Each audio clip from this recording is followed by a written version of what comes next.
Praise the lord. ప్రభు అయిన యేసుక్రీస్తు నామములో మీ అందరికీ హృదయపూర్వకమైన వందనాలు తెలియచేస్తున్నాం. దేవుని మహాకృపను బట్టి పరిశుద్ధ గ్రంథములో నుంచి కీర్తన గ్రంథం 119వ కీర్తన 103వ వాక్యం. 119, 103. నీ వాక్యములు నా జిహపు ఎంతో మధురము, అవి నా నోటికి తేనె కంటే తీపిగా నున్నవి.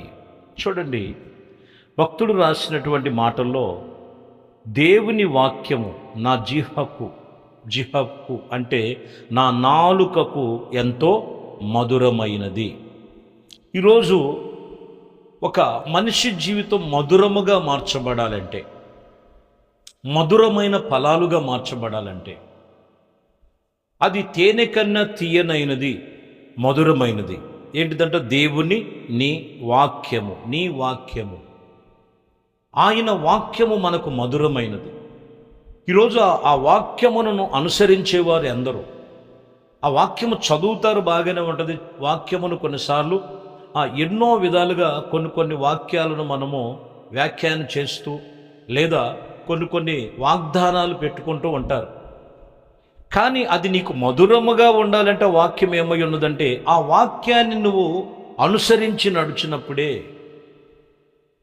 మారా జీవితాన్ని మధురముగా మార్చేటువంటి జీవితాలుగా ప్రభు మారుస్తాడు.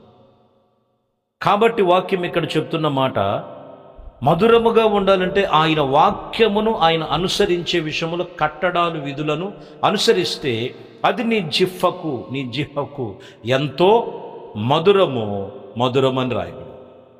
ఎందుకంటే ఎహెజ్కేలు గ్రంథం జకరియా గ్రంథం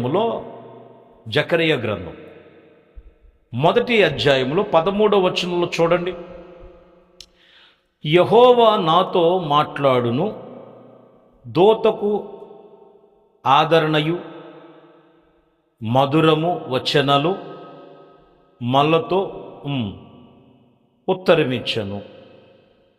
1వ అధ్యాయంలో 13వ వచనంలో చదువుతున్నాం. జకరియా గ్రంథం, యెహోవా నాతో మాట్లాడు, ఏమై ఉన్నదంట ఆయన మాటలు ఎంతో ఆదరణయు మధుర వచనములుగా ఉన్నవని చెప్తుంది. ఇక్కడ మనం గమనించాలి, ఏ మాటలు వింటున్నావు. లోకములో ఒకవేళ కాని వాళ్ళ మాటలు వింటే మనసు పాడే, వ్యర్థమైనటువంటి మాటలకు చోటిస్తే, వ్యర్థమైన మాటలు చెప్తే నీ నాలుగు పాడే. కాబట్టి ఇక్కడ వాక్యం చెప్తున్న మాట, దేవుని మాటలు విను. యెహోవా నాతో మాట్లాడుచున్నటువంటి మాటలు ఏమై ఉన్నాయంటే అది ఎంతో నాకు ఆదరణ, నాకు మధురముగా ఎంచుకున్నప్పుడే. అంతేకాదు, సామెతల గ్రంథంలో ఒక మాట ఉంటుంది, 16వ అధ్యాయం 24వ వచనం. ఇంపైన మాటలు తేనె పట్టు వంటివి, అవి ప్రాణమునకు మధురమైనవి, ఎముకలకు ఆరోగ్యమైనవి. చూసారా, ఇంపైన మాటలు ఎక్కడున్నాయంటే దేవుని యొద్దనే ఉన్న ఇంపైన మాటలు తేనె పట్టువి, అవి ప్రాణమునకు మధురమైనవి, అవి ఎముకలకు ఆరోగ్యమైనది. చూసారా, ఎముకలకు ఆరోగ్యము తేనె వంటివి. ఆత్మ సంబంధమైన విషయాల్లో మనం గమనించాలి ప్రియమైన దేవుని బిడ్డలారా. ఇవి దేవుని మాటలు మనం వినటానికి మనం సిద్ధపడదాం. దేవుని మాటలు వినటానికి మనం తీర్మానం చేద్దాం. ఎందుకంటే ఈ మాటలు నీకు ఆరోగ్యం కలుగు చేస్తాయి. మారా వంటి జీవితాన్ని మధురముగా మార్చండి. కసాయి గుండె కలిగినటువంటి మనసును, మరి అనేకమైన కఠినమైన హృదయాలు, పండ హృదయాలు, మొండి హృదయాలను కూడా ఈ వాక్యమే మార్చి వాళ్ళని దేవుని కొరకు నిలబెట్టినటువంటి రీతిని బైబిల్ చెప్తున్నది. మనిషిని మార్చగలిగినది పరిశుద్ధ గ్రంథములో ఉన్న దేవుని వాక్యం. ఇంపైన మాటలు తేనె పట్టు, ప్రాణమునకు ఎంతో మధురం, ఎముకలకు ఎంతో ఆరోగ్యం బైబిల్ చెప్తున్నది. సామెతల గ్రంథం 27వ అధ్యాయం 9వ వచనం, 27:9. తైలమును అత్తరును హృదయములోనున్న సంతోషపరిచినట్లు చెలికాని హృదయములో నుండి వచ్చు మధురమైనటువంటి మాటలు హృదయమునకు సంతోషపరచును.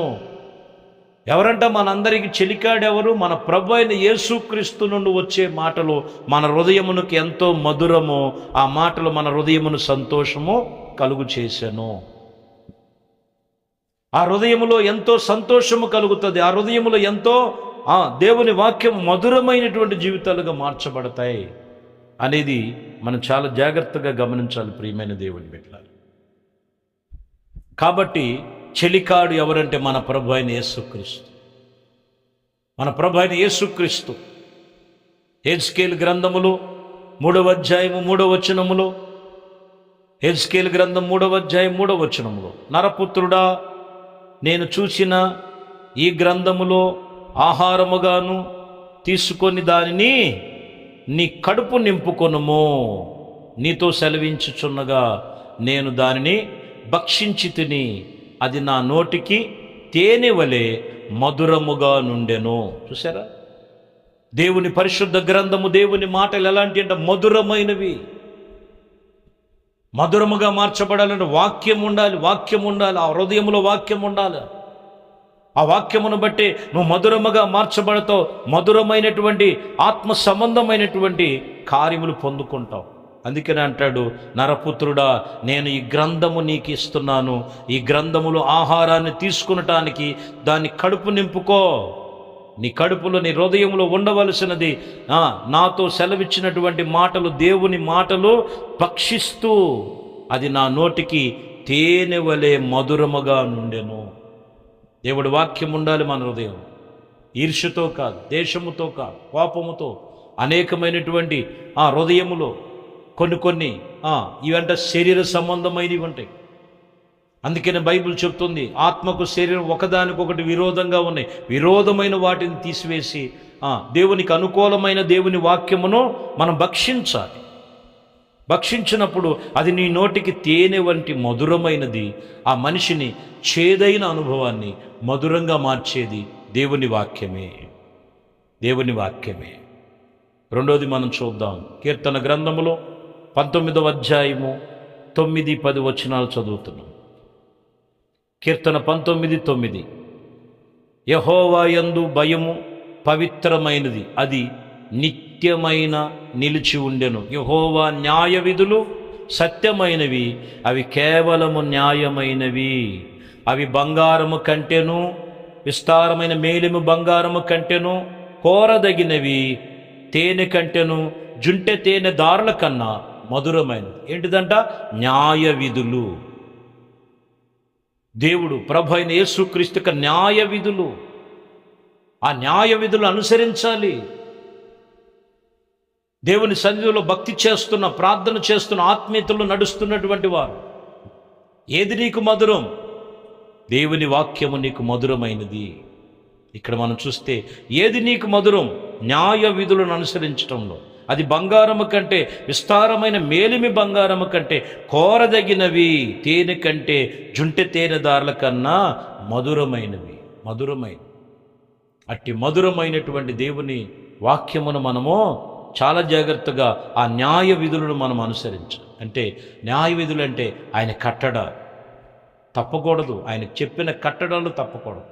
అది మనకి అనుసరించే వారికి ఎంతో మధురం, పాటించే వాళ్ళకి ఎంతో మధురం. అది తప్పిపోయినటువంటి వారికి చేదైన అనుభవం.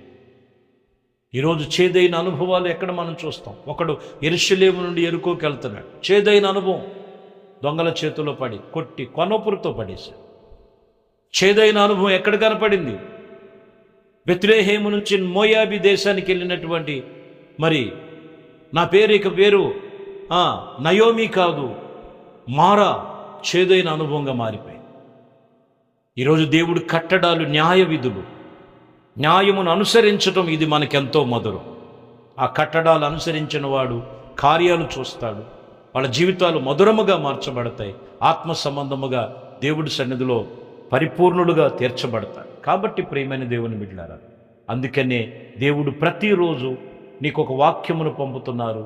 ఆ వాక్యమును ఎందుకు గల కారణం అంటే నిన్ను మధురముగా మార్చటానికి, చేదైన జీవితాన్ని మార్చటానికి, చేదైనటువంటి పరిస్థితులు, లోక సంబంధమైన విషయాలలో ఉన్న వాటి నుంచి మధురమైన జీవితాలుగా మార్చటానికి దేవుడు మనల్ని పిలుస్తున్నాడు. కాబట్టి వాక్యమును బట్టి మన జీవితాలను మనము మధురముగా మార్చుకోవాలి.